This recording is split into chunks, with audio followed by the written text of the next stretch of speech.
We are going to begin our program today by hearing from some of our distinguished leaders in Congress, and we are so honored by the presence of Speaker Pelosi, who has just joined us, and so I'd like you all to give your attention, please, to the Honorable Speaker of the House, Nancy Pelosi. Thank you very much, Katrina, for your kind words, and to you and your family, thank you as well.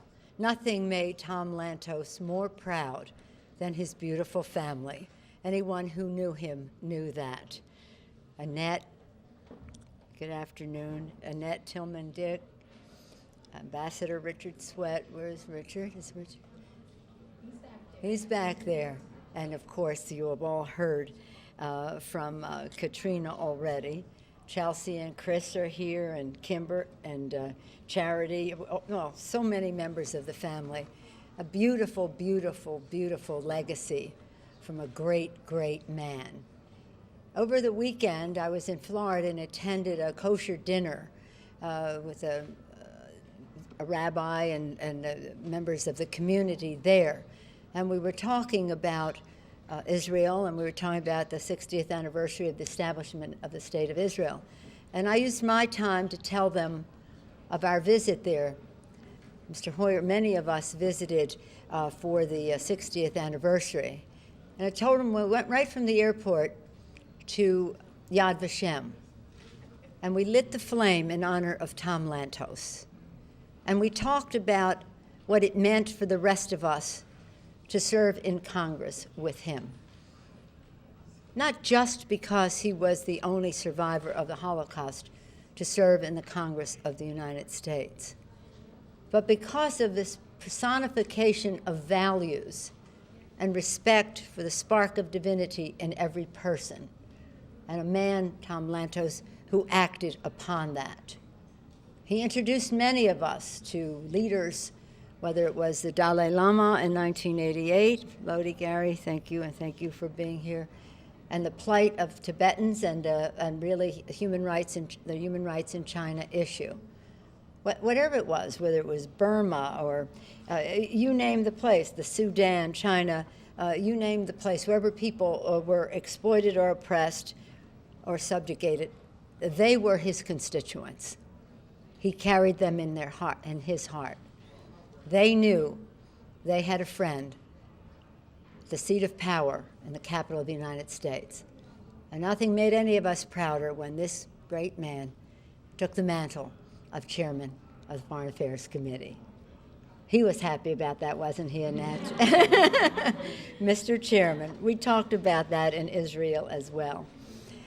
And with his example and his brilliance and his eloquence and his commitment and his dedication, Tom Lantos left us a legacy and a responsibility. And that is why his cause is now our cause. And that is why the work of the Lantos Anti-Semitism and Holocaust Denial Archives is so important to all of us. It is part of more observances that we will have this week, tomorrow, the solemn remembrance that we will have in the rotunda of the Capitol. But the work will go on, the observances occur. But the challenge remains after the observances, and the work of Tom Lantos lives in all of us, and we have to answer to him. And that's a pretty tough challenge for all of us. So on behalf of members of Congress on both sides of the aisle, where he was so highly respected, and in both houses of Congress, and for the many people that may never have heard his name, some did, that he lives on.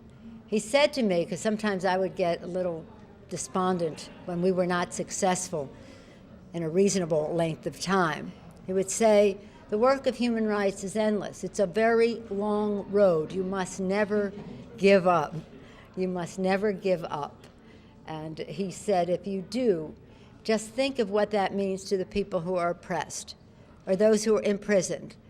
Said the most excruciating form of torture to those who are oppressed is for them to say, the prisoners to say to them, nobody even knows why you're here anymore. You are forgotten. Your cause is neglected on the outside. But as long as Tom Lantos lived and as long as his legacy lives, we will speak out the names of those who are oppressed and their causes, and that really just won't work as a tactic for torturers. But instead, as we give voice to their concerns, echoing the high standard that Tom Lantos set for us,